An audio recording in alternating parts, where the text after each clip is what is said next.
Good Morning Business, l'interview.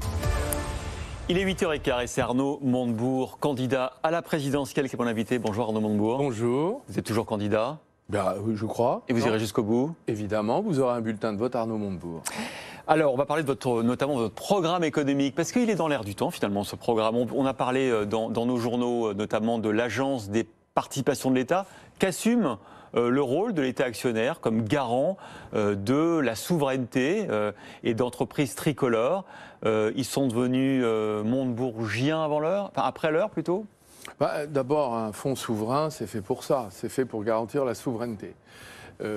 Évidemment, quand on a des participations, il faut faire passer la question des dividendes au second plan. C'est ce qu'ils ont fait. Vous avez vu qu'en 2020, jamais les dividendes perçus par l'État n'avaient été aussi faibles depuis 15 ans. Hein. Non mais ça, c'est des discours. Moi, ce qui m'intéresse, c'est quel est le bilan de tout ça. C'est-à-dire que si on privatise des outils, comme c'était par exemple le cas d'Aéroports de Paris, c'est le contraire d'une politique de souveraineté. On ne l'a pas fait finalement grâce à la crise. Il y a eu surtout un référendum qui a quand même 1 million de signataires qui ont dit on va provoquer un référendum sur ce sujet. Pourquoi ? Parce que les monopoles privés, c'est toujours pire que les monopoles publics. Parce que le monopole public, vous pouvez le contrôler.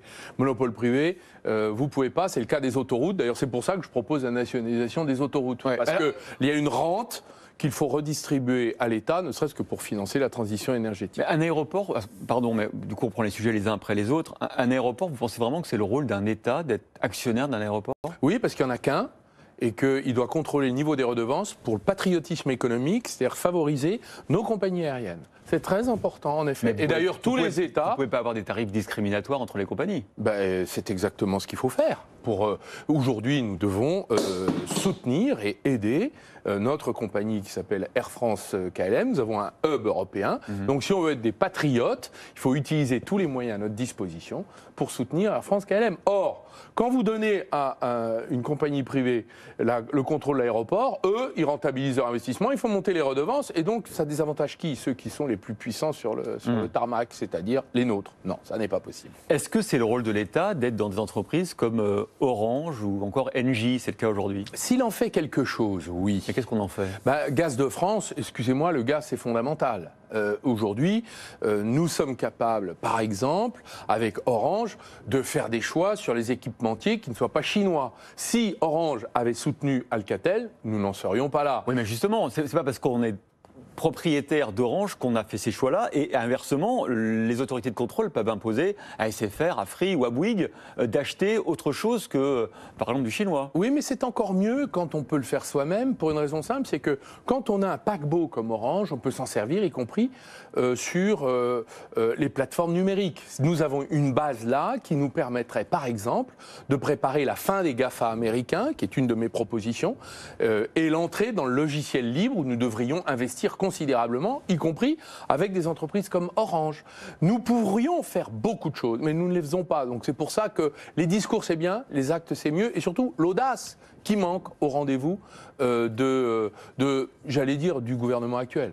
Alors on va être très concret parce que les Français sont concernés notamment par la hausse des prix de l'énergie, les industriels aussi. Hein. Il y a des usines en France qui sont obligées d'arrêter leur production parce que ça coûte trop cher, parce qu'elles consomment beaucoup d'énergie et ça coûte trop cher de faire tourner l'usine vu les prix, le prix marginal qu'atteint par exemple l'électricité ou le gaz. Qu'est-ce que vous feriez concrètement ? Nous avons un problème avec la directive européenne qui organise le marché de l'énergie, puisque nous produisons une électricité extrêmement compétitive à cause de notre parc nucléaire, voilà, qui est très compétitif, qui est amorti, mais nous n'avons pas le droit de le vendre au prix que nous désirons. Nous sommes obligés d'acheter de l'électricité fabriquée à partir du gaz et du charbon, généralement plutôt allemand, et de le vendre très cher à nos électro-intensifs. Donc nous ne pouvons pas faire... quand on a des besoins supplémentaires, parce qu'en période normale... Excusez-moi, les électro-intensifs, nous n'avons pas le droit de vendre notre électricité très peu chère, parce que c'est une atteinte aux règles du marché européen. Je suis désolé, nous sommes chez nous, nos barrages nous appartiennent, et nous devons utiliser notre parc nucléaire comme nous devons le faire. Donc ma proposition, c'est de faire sauter la directive énergie européenne, qui rend intenable la montée des prix de l'énergie. Le gaz a augmenté de 36%. en 3 mois, les Français vont payer, mais toutes les entreprises également. Mais bien sûr. Il y a des atteintes à la compétitivité, alors que nous avons un avantage compétitif extraordinaire dont nous ne pouvons pas nous servir. Et pendant ce temps-là, l'Union européenne refuse de reconnaître l'avantage du nucléaire dans la transition énergétique. C'est-à-dire qu'en fait, les Allemands ont fermé 11 centrales nucléaires pour ouvrir 10 centrales à charbon et à gaz. La dernière date de 2018, elle émet 30 millions de tonnes de CO2, c'est-à-dire l'équivalent de la totalité du transport aérien français. Vous vous rendez compte? Et pendant ce temps-là, on nous embête, la Commission européenne nous embête avec le nucléaire. Ouais. Mais l'Europe, c'est ça, Arnaud Montebourg, c'est des compromis. Il y a des choses, effectivement, qui nous sont défavorables. Il y en a d'autres qui nous sont favorables. Si vous dites, moi, je mets à mal la directive européenne, vous voulez même, je crois, modifier la Constitution pour pouvoir déroger au droit européen avec le Parlement. Oui. Si on fait ça, c'est tout l'édifice européen. Parce que vous croyez que l'Europe, elle ne fonctionne pas à la carte? La Hollande, par exemple, dans le plan de relance, nous obtenons 40 milliards de subventions, nous allons rembourser 67. La Hollande, elle a obtenu quoi? À la carte. Nous, elle est contributrice nette, comme la France. Et pourtant, elle paye. Elle reçoit 6 milliards, elle remboursera 6 milliards. La Pologne, la Hongrie, tout ça, c'est à la carte. Mais moi, je suis désolé, l'Union européenne se mêle trop de la vie domestique, donc il faut restructurer l'Union européenne et faire remonter ses compétences sur les questions fondamentales du monde. Ouais. La menace climatique, elle s'en occupe? Non. Les GAFAM, elles s'en occupent? Presque pas. La puissance industrielle chinoise, qui détruit quand même par le dumping abusif beaucoup de notre industrie, elle s'en occupe? Jamais. Donc son travail, c'est de s'occuper du chaos du monde. Et nous, nous occuperons de notre vie domestique. Le démantèlement des barrages exigés par la Commission européenne, c'est scandaleux, c'est nos barrages. Quand on sauve Air France KLM, on met 7 milliards sur la table. Vous savez ce que nous dit l'Union européenne, la Commission européenne nous dit, d'accord, vous avez le droit de mettre 7 milliards pour Air France, mais vous allez donner des créneaux d'atterrissage et de décollage à Orly, aux compagnies low cost anglo-saxonnes. Mais de quoi se mêle-t-elle? Orly, c'est chez nous, monsieur Jacques-Huy. Arnaud Montebourg, quand je vous écoute, j'ai l'impression d'entendre le Premier ministre polonais. Non, parce que les Allemands et le tribunal constitutionnel de Karlsruhe ont exactement la même affirmation. Et d'ailleurs, la primauté du droit constitutionnel sur tous les traités est une donnée de fait. Donc vous n'êtes pas choqué par ce que dit le Premier ministre polonais? Je ne suis pas d'accord avec le gouvernement polonais. Je ne suis pas réactionnaire ni clérical comme l'est le gouvernement polonais. Ça ne nous a pas échappé. Néanmoins, je pense que maintenant, l'Union européenne doit se retirer de la vie domestique des peuples et des nations. Elle doit faire cesser ses intrusions permanentes et doit s'occuper de l'essentiel, c'est-à-dire nous protéger face au chaos du monde qui menace. Et pour l'instant, elle ne le fait pas. Donc ça suppose, en effet, une restructuration, et ça passera par des décisions unilatérales. Quand l'intérêt national vital de la France est menacé, le Parlement exerce la souveraineté nationale en dernier ressort et dira, comme dans la question de l'énergie, c'est une atteinte à nos intérêts vitaux. En ce moment, nous n'avons pas le droit de vendre notre énergie au prix compétitif auquel nous la produisons. Eh bien, le Parlement a le droit de dire non. Et je vais vous dire, je ne suis pas le seul à le dire. Michel Barnier, qui a été un eurocrate, qui a été commissaire européen, propose exactement la même chose dans un autre domaine qui s'appelle l'immigration, mais c'est un domaine, ce sont des domaines dans lesquels la force doit, j'allais dire, d'une nation, l'expression de sa souveraineté nationale doit s'exercer librement. Vous n'êtes pas le seul à dire, quelqu'un comme Éric Zemmour le dirait aussi. Et comment on fait entendre un discours souverainiste qui soit différent de celui de l'extrême droite?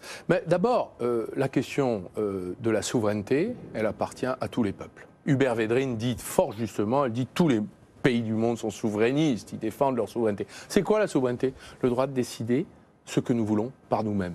Est-ce que nous pouvons encore le faire? Pas assez pour moi et à mes yeux. Ce n'est pas une question de droite ou de gauche, c'est une question de bon sens et de liberté. Voilà. Donc l'Union européenne n'a pas été construite, franchement. Elle ne s'occupe pas, elle ne fonctionne pas, elle ne s'occupe pas des enjeux du monde aujourd'hui. Elle ne marche pas. C'est une immense paralytique, si vous me passez l'expression, à 27, on ne prend aucune décision. Mais pendant ce temps-là, on détruit les nations. Donc nous devons les restaurer. On va être encore très concret sur l'énergie, par exemple. Il y a eu ce rapport de RTE sur le mix énergétique. On verra ce que dira le président de la République. Vous êtes d'accord sur le schéma qui semble avoir la préférence de RTE, c'est-à-dire moitié-moitié nucléaire, énergie renouvelable? Moi, je suis d'accord. Je trouve que c'est une bonne analyse. D'ailleurs, ils font l'analyse que le 100% énergie renouvelable n'est pas pilotable. Il est trop cher, surtout, ils disent. Hein. Non, mais pas pilotable. C'est-à-dire que, d'ailleurs, c'est la conclusion des Allemands qui ont beaucoup investi dans les ENR. Ils ont des problèmes de réseau, de connexion, et ils ne peuvent pas piloter, et de rentabilité également. C'est rentable, dit le rapport RTE, mais quand vous installez 100 MW d'éoliennes, vous savez qu'elles vont produire 16 MW parce que le vent ne souffle que 16% du temps pour produire l'électricité attendue. Pas de pilotage possible puisque les éléments naturels, le soleil et le vent, nous ne le décidons pas. Donc on a besoin d'avoir un système pilotable et un mix avec l'énergie renouvelable. Pourquoi ?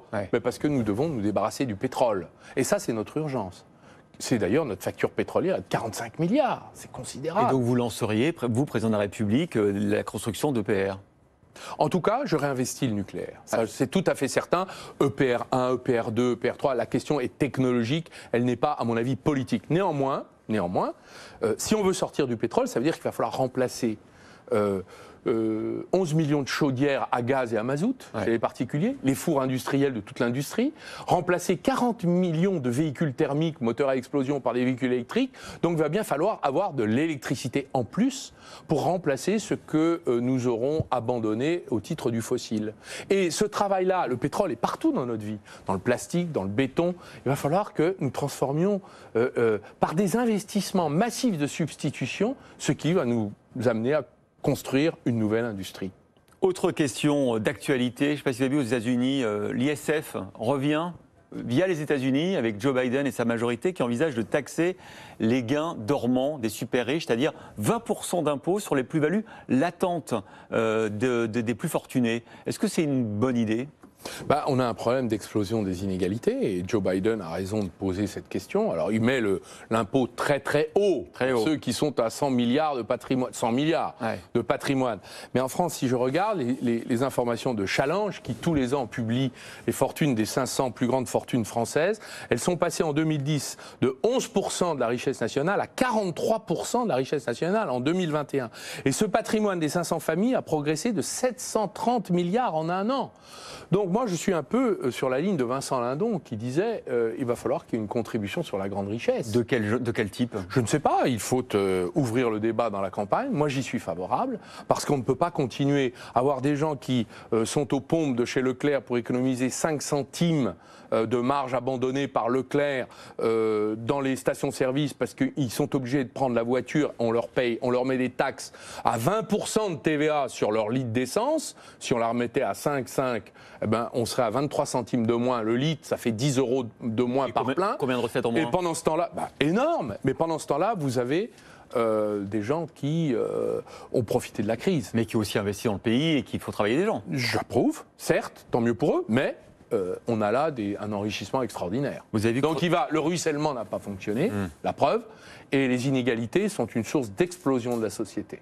Il faut les limiter. Vous avez vu que François Hollande vous traite de Zorro dans son livre ? Je laisse l'ancien président à ces mots. Je trouve qu'ils ne sont pas dignes des responsabilités qu'il a cru exercer. Un président ne devrait pas dire ça, un ancien président non plus. Merci Arnaud Montebourg, candidat à la présidentielle. Il y aura un bulletin Arnaud Montebourg. Merci, il y aura un bulletin. C'est ce que vous nous avez dit. C'est ce que je vous ai dit. Et je vous le répète, puisque vous semblez en douter. Pas du tout, je le redis. Merci à vous, il est 8h30, le journal tout de suite.